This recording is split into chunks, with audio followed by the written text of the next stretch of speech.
You don't have to be conscious to be human, but as a human person, your soul has that ultimate capacity. Because I can lose that in brain damage or in a coma, but I still have that capacity as a human.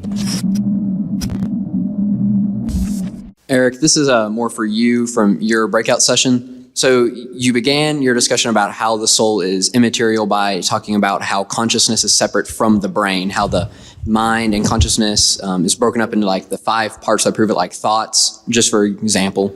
And so from that, it kind of seems to reason that consciousness is a proof of the soul, which kind of gets close to Descartes' idea of I think, therefore I am, which if that's the case, then doesn't that lead to some kind of dangerous conclusions of like those who can't think kind of cease to exist in certain cases, such as the unborn who don't yet have true consciousness, or those who are in like mental decay or in a coma?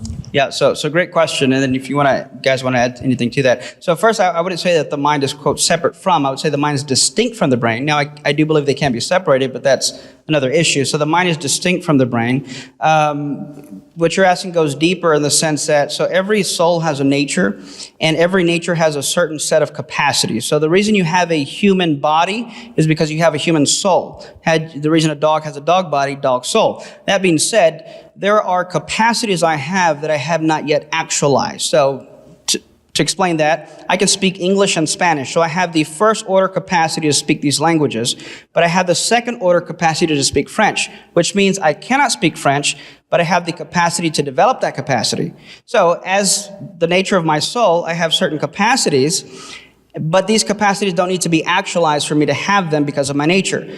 You're referring to an unborn child, let's say at a stage of development where there's maybe not consciousness yet. Because of what it is, a human soul, it has that capacity to be conscious even if it's not yet actualized. That's why it's human. You don't have to be conscious to be human, but as a human person, your soul has that ultimate capacity. Because I can lose that in brain damage or in a coma, but I still have that capacity as a human.